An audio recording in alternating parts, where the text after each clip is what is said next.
everybody. How are we doing? Good. Are we ready for one more? Yeah. And the last one. My name is Jessica Smith. I am an assistant soccer coach at Kansas State University. And oddly enough, there are 2 K-Staters in the audience today, which is really cool. And I just want to thank Sid and Outsports for the opportunity to come and speak tonight. I speak a lot in front of my team every day and donors and women's groups on campus. But what I'm going to talk to you about tonight, I've never talked with a big group of people before. In fact, some things that I might say my family doesn't even know. So bear with me a little bit. This past week of me kind of thinking about what I was going to do tonight, it's been really emotional for me. And everybody that's gone before me did not help me at all, because I've been like in tears over there, and I'm in tears thinking about what I'm going to talk about. But I just want to preface all that by, I have an incredible life. And part of my family's here right now. And I'm here tonight because I have a 9-month-old son, and I want him to know that I always try to be brave, even when I didn't feel like I could be. And my wife, Casey, she always helps me chase my dreams. So I said I wouldn't cry. I wish that they were here tonight, but I think they're watching right now. So, and my parents, my grandparents, my brother, and all my in-laws, my aunt, my cousin are here tonight. I have an incredible life, and it hasn't always been like that.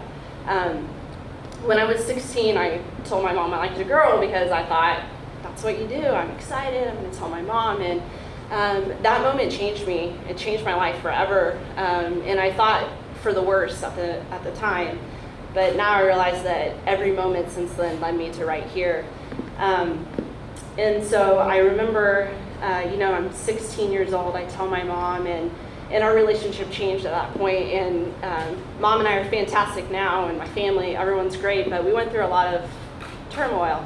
And mostly, like many of you, with issues with family, it was religious backed, and we struggled for a while together. But I remember when I first told her, I would sit down in my bedroom, and I'd be, sitting on the cold carpet. My bedroom was in the basement, and I always used to be kind of scared to go down there.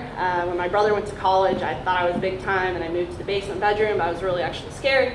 Well, it became my sanctuary, and I remember sitting on the cold carpet, and I'd have my head against the wall, and I remember so clearly just kind of tapping my head back and forth, and sometimes I would hit my head a little bit harder because I felt like I deserved that pain, and I was suicidal. I wanted to end my life.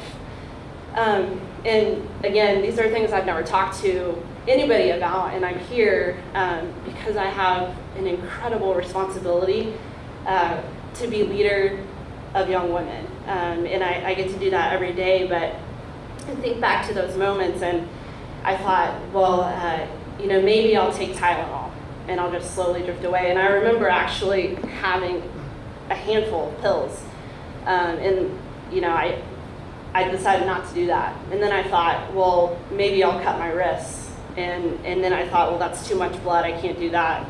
And I would drive across town to my soccer practices because soccer saved me.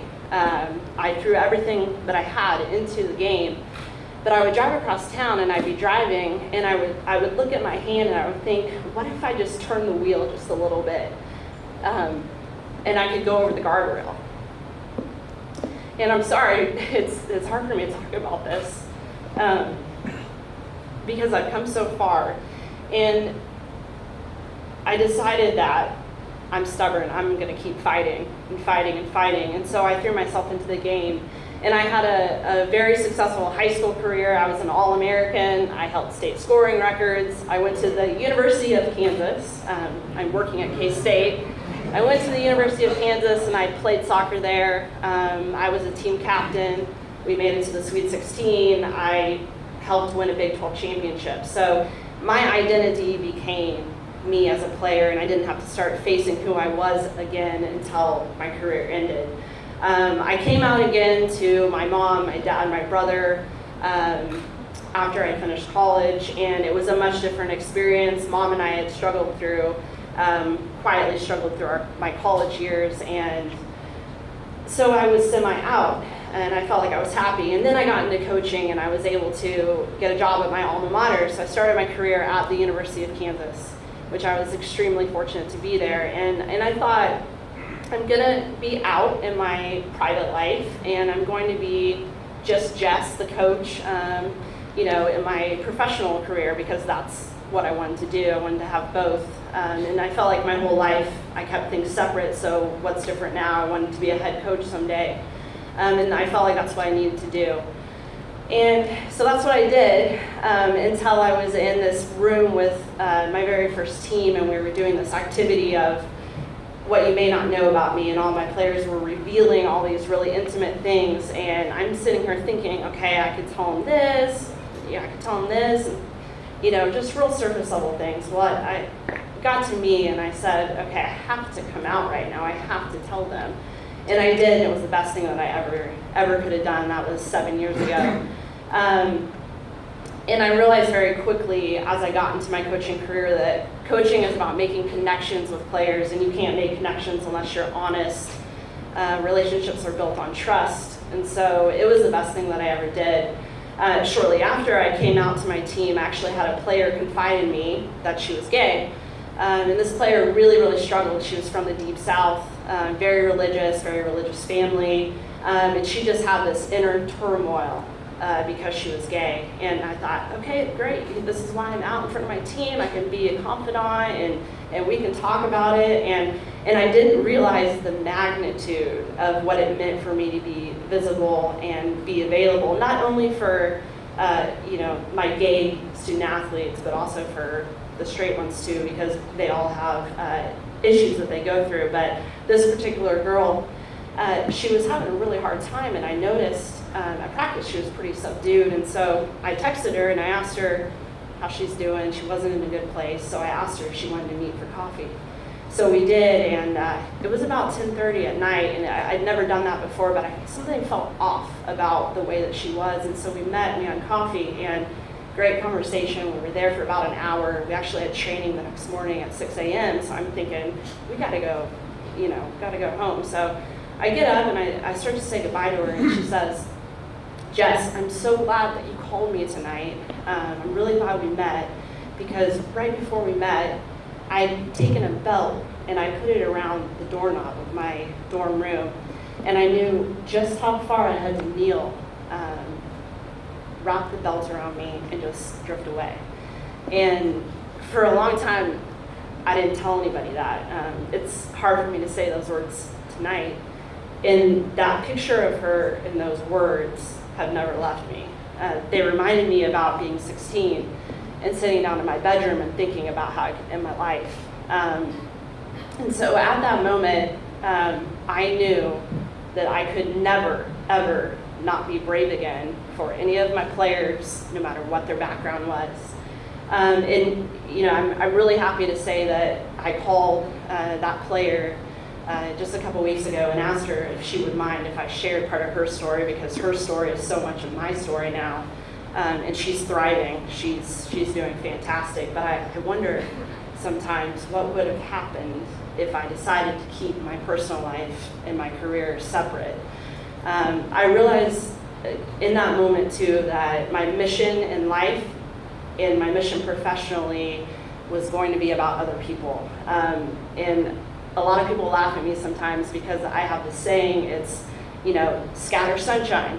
I say that when we leave practice sometimes, and most people don't know that the reason I say that is because there was a time when I wanted to die, and I needed somebody to give me some sunshine. And I just think that you never know what anybody's going through. So they think it's cheesy, but the reason is because I want to be there for people, and sometimes just smiling and just letting somebody know that you're there makes a world of a difference. So, I'm really, really fortunate that my university, I'm at Kansas State now, which is in Manhattan, Kansas. It's a agriculture school. I had a perception of what I thought it would be. It's definitely more conservative, but I have had unbelievable support, as well as when I was at the University of Kansas. I've had great support. My boss, administrators, supervisors, and everyone, they hesitate a little bit because they care so much about me, and I know their hesitation is backed by respect, and they don't want people to know me as just the gay coach.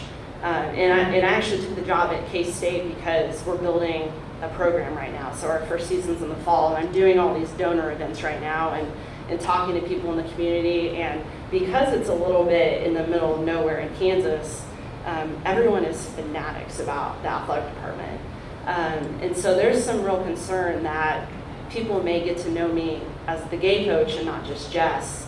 And I so appreciate those concerns. And there's concerns of, yeah, I want to be a head coach, and is that going to limit, the opportunities I have? And I'm at the point where I don't care anymore.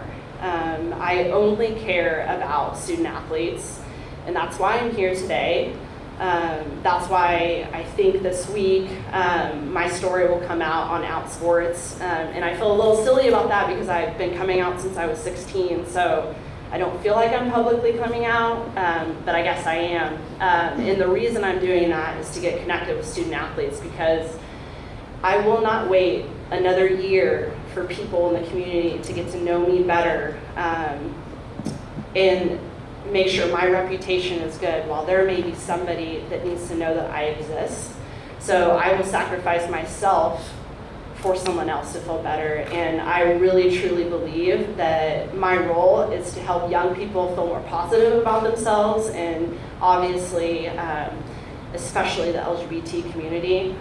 So tonight I was here to talk a little bit about suicide. I know many of you in this room have probably felt the same way I did, the same way that my player did. And if only we could be a little bit more brave for each of them. And I want to leave you with a story actually from somebody that I really love and respect, and it's my cousin Eric. He's here tonight.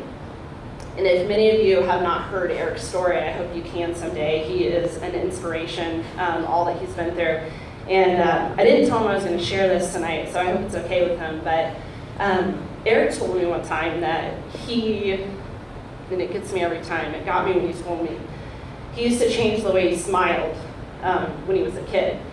And it resonated with me when he said that. And I think about it on a daily basis. And I think, each one of us should challenge ourselves to never let a kid, teenager, anybody in our life feel like they have to change the way that they smile in order to be who they are. So I thank Eric for being such an inspiration to me. I thank all of you for living your truths, no matter what they are. And again, lastly, just my family, my entire family, for all their support. It hasn't always been easy, but they've always been there for me. So I truly appreciate it. I look forward to getting connected with each of you.